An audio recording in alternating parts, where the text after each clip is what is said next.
Olá, amigos! Começa agora mais um ACS na TV, um programa da Associação Comercial de Santos, aqui na Santa Cecília TV. Muito obrigada pela companhia de vocês. O tema de hoje a gente vai falar sobre a história de Santos e também da Associação Comercial. O nosso convidado é uma pessoa muito conhecida aqui da região. Ele é jornalista, escritor, historiador e também diretor do Instituto Histórico e Geográfico de Santos, Sérgio Williams.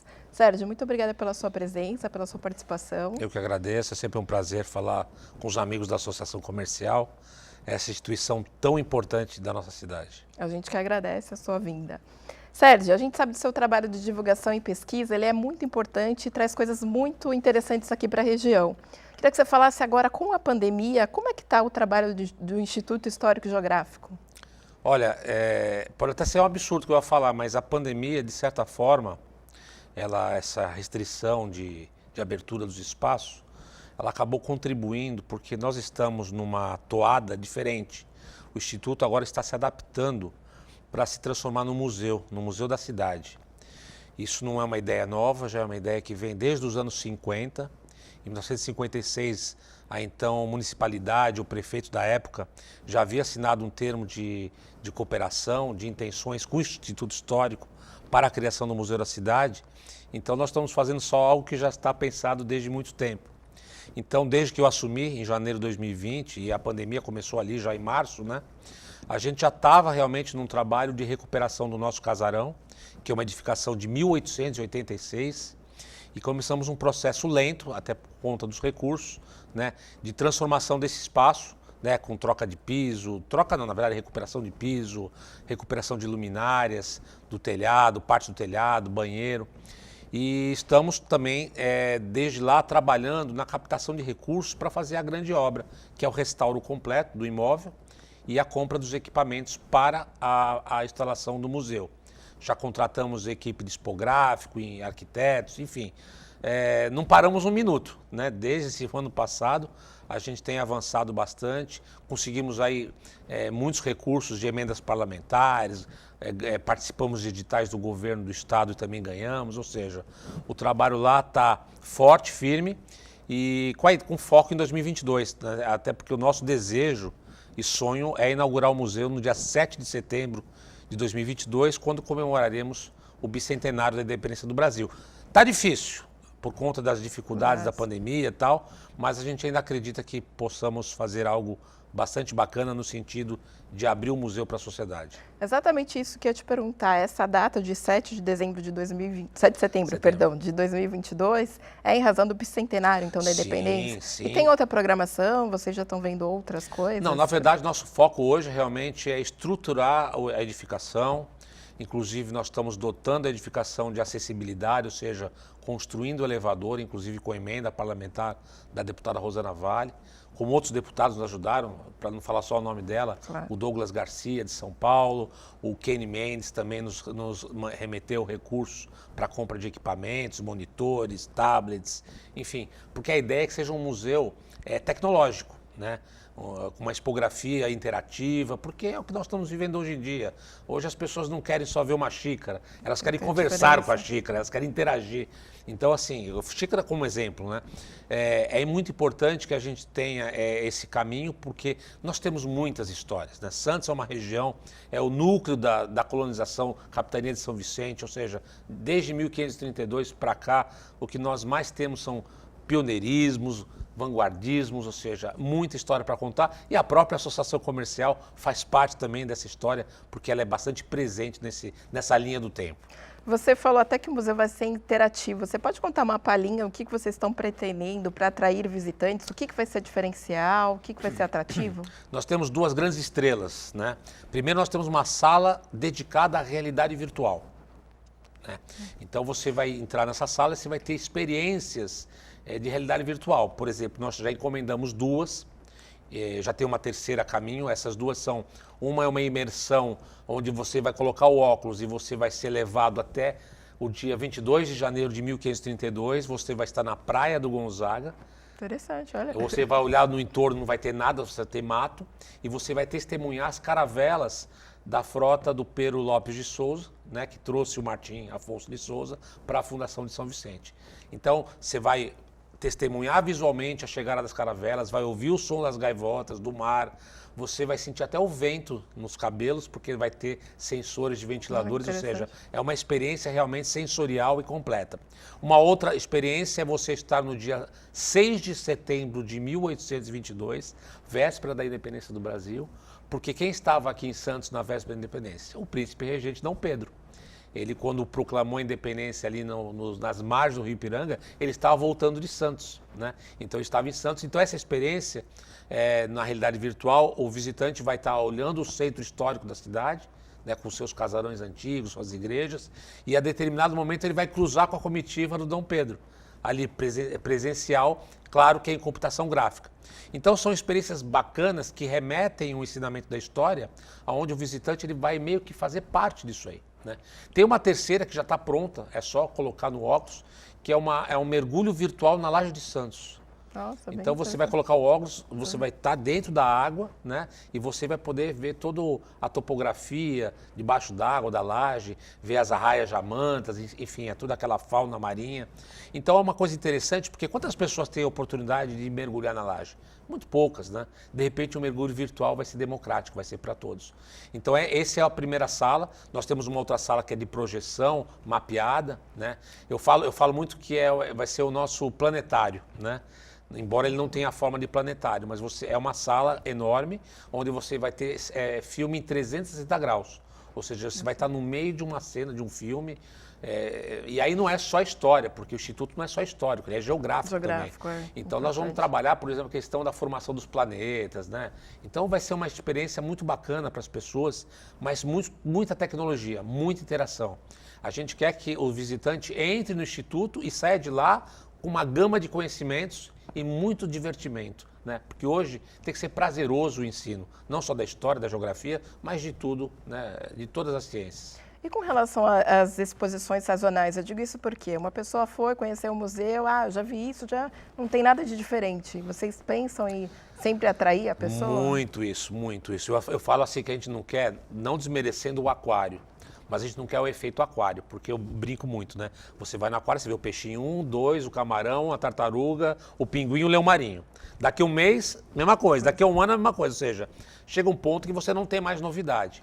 O nosso museu, ele vai ter uma parte, obviamente, fixa, que vai contar, vai trazer a narrativa da história, desde os idos da pré-história, né? Vamos falar do Homem de Sambaqui, vamos falar, por exemplo, das camadas geológicas da Serra do Mar, que está entre as camadas mais antigas do planeta, vamos falar de todo esse período da fauna e a flora pré-histórica. Depois a gente entra no período pré-colonial, com as primeiras etnias indígenas, depois avança para a colonização, Brás Cubas, Fundo da Vila, Santa Casa, Porto de Santos, e vai aquela linha do tempo, e você chega até os dias de hoje. E no final dessa parte fixa, nós trazemos uma reflexão da Santos do Amanhã. Como será Santos do Amanhã? Inclusive, eu estava com a equipe que está tratando dessa parte de interação. A gente quer ter um dispositivo de que você, o visitante, ele vai ter uma mesa digital, né? Onde ele vai montar a cidade de Santos que ele imagina do futuro, a cidade dos Jetsons, né? Eu falo que é um Sin City, é tipo um Sin City. Então você vai pegar assim, vou colocar uma ponte Santos-Guarujá, eu vou colocar... Finalmente a ponte. Finalmente a ponte, aí o visitante vai poder fazer a ponte de verdade. Vai ter, eu quero fazer aqui um prédio para pouso de carros voadores, né? Porque já é uma realidade. Enfim, é legal porque traz reflexão, ele envolve as pessoas na ideia do passado, do presente e até do futuro. E depois, pegando o que você falou, nós vamos ter uma área muito dedicada a exposições temáticas, que é aquilo que vai atrair o visitante sempre para o local. Então nós vamos ter um mês, por exemplo, dedicado a Santos na Revolução de 32. Então todo o museu vai estar customizado nisso. Então lá fora você vai ter carros blindados, os monitores vão estar vestidos como soldados da Revolução, você vai ter o cinema, a parte de filme vai ser todo em volta da Revolução, com as músicas da época.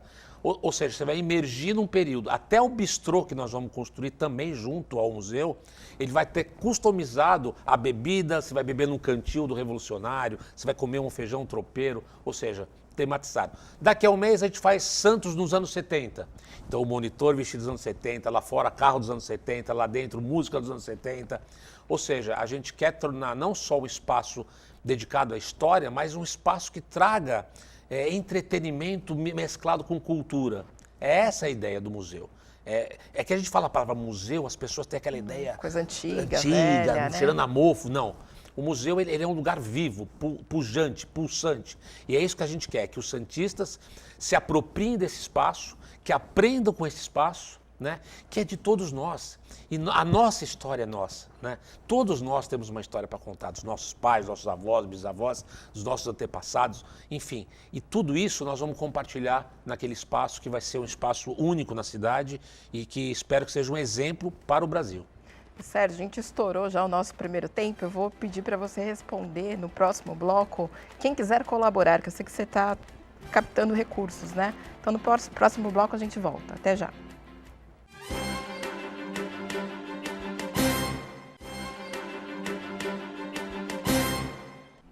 Estamos de volta ao segundo bloco do ACS na TV.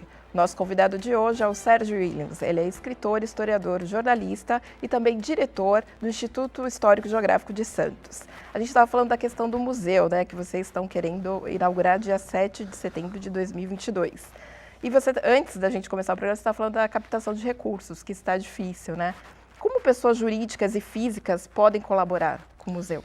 Então, nós temos algumas campanhas. Nós iniciamos em 7 de setembro do ano passado uma campanha Vamos Juntos Contar a Nossa História. Esse é o mote da campanha, onde a gente lançou inclusive um baralho que conta a história de Santos. É um mecanismo lúdico, né, de tratar essa temática, né? A gente chegou a vender, fez uma campanha, mas infelizmente a gente não conseguiu ter um alcance, porque assim, as pessoas gostam da temática, as pessoas compartilham, curtem, mas infelizmente as pessoas acabam não se envolvendo da ponto de vista financeiro. Até porque tem muita gente que tem a ideia de que o Instituto é público e não é, de que o Instituto recebe, sei lá, dinheiro da prefeitura numa quantidade que seja enorme. Não é verdade. Nós recebemos uma subvenção de R$3.000 há 17 anos, quase 18 anos. Então, assim, mal dá para pagar as contas. Nós temos associados, temos o estacionamento. Aliás, é uma forma das pessoas até ajudarem, quando vierem para aqui para o Supercentro, para essa região, use o estacionamento do Instituto, que estarão ajudando o Instituto também. E o Instituto recebe aí algumas doações de empresários. Nós temos alguns empresários, se você me permitir até que me falar, a Engeterpa, a Engeplus, a Tegrão, o Vinícius Pina da Tegrão está sendo um baita no parceiro. O Grupo Santa Cecília nos ajudou, o Pierotti, assim, muita gente, o Dr. Manuel Guino, advogado, muitas pessoas têm realmente colaborado. A Five Star do Taboada, que é vice-presidente da Associação Comercial, também nos ajudou. Nós estamos fazendo um vitral lindíssimo. Então é uma forma de nos procurar e ver de que forma essa ajuda pode acontecer. Não existe um mecanismo específico para isso. Nós estamos correndo muito atrás de recursos de ordem federal, por exemplo, através de emendas parlamentares do Estado, convênios, participando de editais. Nós participamos no ano passado de 2 editais do governo do Estado, ganhamos um de 100 mil e outro de 50 mil, o de 50 para fazer o banheiro acessível, o de 100 mil para equipamento. Nós estamos correndo, nós estamos agora tentando fazer um planejamento para apresentar para o Ministério Público, né, a reforma do casarão, porque o nosso casarão é um bem tombado pelo patrimônio histórico, ou seja, ele é um bem da sociedade, é um patrimônio cultural da cidade de Santos. O Instituto Histórico, apesar de ser uma entidade privada, ele é uma entidade privada de interesses públicos, né? Então, no seu estatuto está ali um dispositivo dizendo que se o Instituto findar a existência dele, todos os bens do Instituto passam para o município, ou seja, é um bem público, é um bem da cidade. Então, nós estamos aptos a receber recursos também do Ministério Público, a exemplo do que a município utiliza para fazer reformas de espaços tombados, etc. e tal. Então nós estamos nessa toada. Tanto pessoa física como jurídica pode colaborar não só com o Instituto, mas também com o projeto Memória Santista, né? Que é fácil acessar, é www.memoriasantista.com.br. Ali tem uma aba de como apoiar e ali explica as formas de apoio através de Pix, através da campanha no Apoia-se, enfim. Forma de apoiar tem um monte, né? O importante é que as pessoas participem, né? E nós estamos envolvendo aí toda a sociedade com as nossas ferramentas, com o nosso conhecimento, porque realmente é o que eu falo, as pessoas gostam muito quando a gente compartilha as histórias, porque muita gente nem imagina que tem certas histórias que aconteceram em Santos. E já tem o valor aproximado dessa obra? Quanto vocês precisam arrecadar? Olha, o casarão do Instituto não é uma edificação muito forte, ele é uma edificação feita de pedra e massa, de taipa, de cal, né? Então, ele não está no estado sofrível, ele está assim, precisando de O um tombado, tapa. até para quem não sabe, você não tem que preservar o de fora, o dentro. Não, ele é tombado como um todo. Como um Né? todo, tá. Ele é um patrimônio histórico tombado pelo Condepasa, é na esfera municipal. Certo. Mas, por exemplo, nós estamos recebendo recursos de emenda federal para fazer a acessibilidade, o elevador. Quem está fiscalizando essa obra é o IPHAN, que é o órgão federal de tombamento de patrimônio histórico. Ou seja, a gente respeita muito o casarão, o patrimônio, então a gente sempre observa todos os regulamentos, todas as questões técnicas, né, que tem que ser observadas, mas a gente precisa realmente adaptar a edificação para o museu. Né? E muita gente questiona, mas poxa, o casarão do Instituto é pequeno, não é uma coisa grande, mas aí que está o pulo do gato. Imagine o Escolástica Rosa se fosse museu. Ia ser uma fortuna manter, porque climatização, limpeza, manutenção. Então, às vezes, você achar que o espaço museográfico tem que ser muito grande, é bonito, é bacana, mas ele também é complexo do ponto de vista da sua manutenção. O Instituto, ele é mais modesto, mas contar histórias através de tecnologia, você não precisa de espaços enormes. Né? E o fluxo também não é enorme. Então, acho que a gente está na medida certa, até porque o Instituto, com esse tamanho, com essa tecnologia, ele se torna autossustentável. Até porque o município de Santos tem uma quase que obrigação, até porque em 56 foi feito esse acordo do Museu da Cidade ser no Instituto, e a atual administração assumiu o compromisso no plano de governo de estabelecer um convênio com o Instituto para ajudar o Instituto nesse museu. Você estava falando até da localização, né? Que ele está numa ótima localização. Mas houve a ideia de levar ao Centro Histórico de Santos, que eu acho que seria uma maneira de atrair mais pessoas. Não deu certo? O que aconteceu? Então, essa coisa de lutar por museus da cidade é muito antiga, né? Ninguém está desde o início do século passado que já se discutia isso. Há mais ou menos uns 8 anos, eu que faço parte desse grupo que sonha com o Museu da Cidade, que é importante, não é um sonho só nosso, é um sonho coletivo, a gente viu a Cadeia Velha como uma possibilidade de ser o Museu da Cidade. Está em frente à rodoviária, é um espaço grande, é um espaço emblemático de Santos, né? Infelizmente, isso acabou não acontecendo, embora o governo do estado tenha feito o planejamento da Cadeia Velha se tornar museu, mas aí os grupos teatrais da cidade, ali do centro, que já utilizavam a cadeia como oficina Pagu, eles não aceitaram essa possibilidade de museu, fizeram até uma campanha contrária a isso, picharam lá, não queremos mais um museu na cidade, até porque tinha uma ideia equivocada de que museu não é uma coisa interessante, por causa de exemplos ruins, né, infelizmente. E a gente acabou, por conta de ser um espaço governamental, a gente acabou desistindo da ideia. Pensamos até num outro espaço público, mas infelizmente tudo que é público é muito complicado, então nós optamos em fazer do Instituto, que é um espaço privado, que é uma instituição focada na história, na ciência, ou seja, tem todos os elementos, só que ele não está no centro histórico. O centro histórico não adianta só ter um museu. Nós temos lá o Museu Pelé, o Museu do Café, o Museu do Saneamento. A questão do centro histórico é muito mais ampla em relação à sua revitalização. Não é um museu a mais que vai mudar. Claro, ajudaria, mas lá precisa realmente de um processo muito mais amplo de urbanização, de dotar o centro histórico de uma função diferente.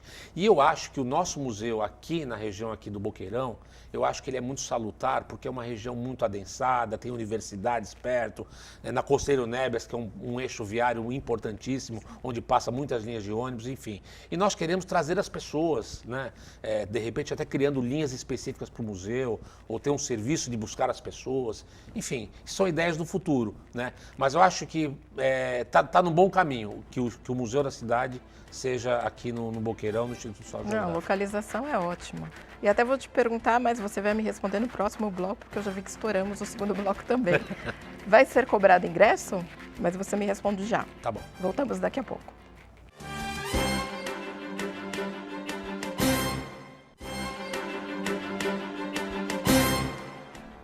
Estamos de volta ao terceiro e último bloco do ACS na TV. Nosso convidado de hoje é o historiador, escritor e jornalista Sérgio Williams. Sérgio, no último bloco te perguntei se vocês já estão pensando, ou melhor, o museu vai ser cobrado ingresso ou não? Olha, a ideia é que, a minha ideia particular é de não cobrar, democratizar o acesso. Mas assim, a ideia também é que o museu seja autossustentável. Então nós vamos sim ter cobrança de ingresso, mas vamos ter uma política de democratização sem ingresso para as pessoas com situação de vulnerabilidade. Porque se a ideia nossa é democratizar o acesso, é compartilhar esse conhecimento todo, é óbvio que a gente não vai criar um apartheid nessa situação. Então nós vamos ter, sim, dias abertos para as pessoas, para a população, para as comunidades, porque eu acho que é o nosso papel. A questão do ingresso vai ser um ingresso mais simbólico para uma manutenção mínima, porque nós não queremos depender disso. Nós vamos ter o estacionamento, nós vamos ter o bistrô, nós vamos ter o convênio com a prefeitura, nós vamos ter, os associados continuarão pagando, ou seja, várias fontes de renda e principalmente projetos junto a editais de governo para trazer essas exposições sazonais, ou seja, nós não podemos nos acomodar, porque o ingresso é aquela coisa, acomoda, então nós queremos buscar recursos de outras naturezas até para subvencionar essa ida das pessoas ao museu e fazer com que elas possam realmente fazer uso daquele espaço de uma forma alegre, tranquila e sem nenhum problema. Mas, de fato, se houver ingresso, isso ainda não está completamente decidido, mas a minha defesa é de que não houvesse, mas se houver, vai ser uma coisa mais simbólica do que realmente um peso, por exemplo, que nem subir no Monte Serrate, que custa R$30, né, por pessoa. Se for uma cobrança, vai ser de R$5, R$2, alguma coisa assim, mais para pagar coisas pequenas. E Sérgio, eu queria que você falasse um pouco agora para o telespectador a história da Associação Comercial, que eu sei que você estudou. Ano passado, em dezembro, a gente completou 150 anos, você foi entrevistado para falar da importância mesmo, né? Várias coisas começaram a partir da Associação Comercial de Santos. Então, eu queria que você contasse um pouquinho a nossa história para o telespectador. É uma história de 150 anos, né, como você disse. A Associação Comercial, ela sempre ocupou um papel importantíssimo na história da cidade, porque Santos é uma cidade comercial, né? Santos se desenvolveu principalmente a partir do café, ali no século XIX, no primeiro quartel do século XIX, quando o café começou a ganhar corpo e foi aterrado lá de Cubatão a Santos, porque muita gente não sabe, mas em 1826 foi encerrado o aterro que vinha da Serra do Mar até Santos, ou seja, antes disso, só chegava a Santos de barco. Você chegava até o Porto Geral de Cubatão, pegava um barco para vir para Santos, você não vinha direto. Então não existia a ligação seca Cubatão-Santos. E isso aconteceu a partir de 1826. E com esse aterrado, explodiu a questão do transporte de mercadorias para o porto. E com a chegada da ferrovia, em 1867, então isso foi para a estratosfera. E Santos se solidificou como uma cidade comercial muito forte e precisava de uma entidade que conduzisse esse processo, principalmente um processo de desenvolvimento da cidade. A Associação Comercial tem um papel preponderante na questão do desenvolvimento de Santos, enquanto uma cidade urbana, enquanto uma cidade pujante comercial e também nas questões até culturais. Por exemplo, o Teatro Guarani foi construído com dinheiro dos grandes comerciantes que eram membros da Associação Comercial. E a Associação Comercial chegou a ser tão importante na cidade que em determinado momento, em 1895, não existia a figura do prefeito, era intendente municipal. A população estava desgostosa com o cargo de intendente e ele foi retirado pelo governador de São Paulo, na época, e ficou sem ninguém no cargo. Então a população pediu para que a Associação Comercial conduzisse os rumos da cidade, ou seja, administrasse a cidade enquanto não tivesse um novo gestor. Então a associação tem realmente um papel importante. As grandes figuras do Brasil, desde a época do Império, Dom Pedro II, todas as vezes, as 5 vezes que ele veio a Santos, as 5 vezes ele foi à Associação Comercial, a Princesa Isabel, os presidentes da República, enfim, é uma instituição que nos dá orgulho, nós temos que ter orgulho, é uma instituição que tem um papel importante nessa questão da normatização e hoje em dia ela não está só, que a gente fala de associação comercial, fala muito de café, mas hoje ela está mais plural, né? Ela tem empresários do setor de construção, de outros segmentos de atividades, então é muito importante que uma instituição como essa, que tem aí na cidade, esteja presente, tenha programa de televisão e está sempre presente na nossa vida. E realmente é uma história maravilhosa, que não dá para contar em poucos minutos, sim, né? Sim. Então, assim, mas que dá para pontuar o papel importante. Eu até brinquei com o Mauro, né, que eu falei que o cargo de presidente da Associação Comercial, ele tem um peso quase equivalente do prefeito e do provedor da Santa Casa, né, porque a Santa Casa também é uma instituição importante. Eu acho que são cargos que estão aí na equivalência do tamanho e da importância que eles têm para a cidade de Santos. Você falou muito da questão cultural, né? A gente temos dois quadros bem importantes de Benedito Calixto, que foi presente do primeiro presidente da Associação Comercial, Nicolau Vergueiro. Sim. Queria que você falasse um pouquinho como foi esse presente, que eu sei que você estudou essa história também, o que retrata os quadros. O Calixto, naquela época, ele fazia pintura de muro, ele era um grafiteiro de fábrica, né? Ele fazia anúncios, né? E ele é um cara que tinha uma baita de um potencial. E o presidente da Associação Comercial resolveu bancar os estudos deles em Paris, né, do Calixto. E o Calixto, e até em retribuição, em gratidão, ele fez esses quadros, doou lá para o dono, deu de presente para o Vergueiro, e o Vergueiro, que era o primeiro presidente da Associação Comercial, deixou na Associação Comercial. E o Calixto, inclusive, pintou um painel muito bonito no Teatro Guarani, que infelizmente se perdeu quando o Guarani pegou fogo, enfim, ruiu tudo, se perdeu esse desenho. Mas a relação do Calixto com a Associação Comercial era essa, era através do Vergueiro, né, que realmente viu nele um potencial como artista e bancou os estudos deles em Paris. A gente precisa de mais vergueiros nessa cidade, né, que enxergue no nosso Instituto Histórico também um potencial educativo, cultural e que possam agregar valor aí, os empresários, aliás, vou aproveitar esse canal, os empresários da Associação Comercial que puderem aí se somar a esse esforço, porque é um esforço coletivo, vamos viabilizar o nosso Museu Histórico de Santos, né? Nós temos muitos caminhos a percorrer e se todos nós estivermos unidos, com certeza a gente daqui a um tempo vai poder proporcionar à cidade um equipamento único, um equipamento moderno, um equipamento realmente que vai trazer tanto orgulho para as pessoas como a história da Associação Comercial. Estamos aqui na torcida, espero que as pessoas, né, os empresários aqui da região colaborem, né? Fica aqui o nosso pedido, né, Sérgio? Eu deixo um espaço para as suas considerações finais. É isso, acho que o que nós fazemos aí é uma missão que a gente adotou já há muitos anos. Eu faço com o maior prazer do mundo. É muito difícil porque, infelizmente, a gente não tem um reconhecimento do ponto de vista financeiro, né? Mas tudo bem, faz parte, a gente tem que realmente batalhar para isso.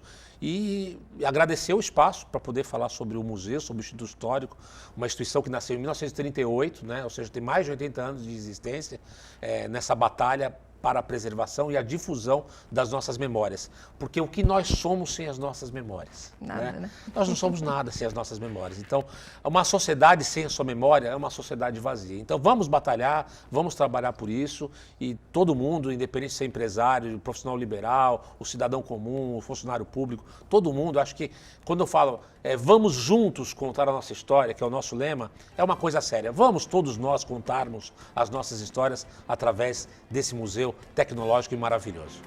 Muito obrigada, viu, mais uma vez pela sua presença aqui. A gente fica por aqui e até a próxima.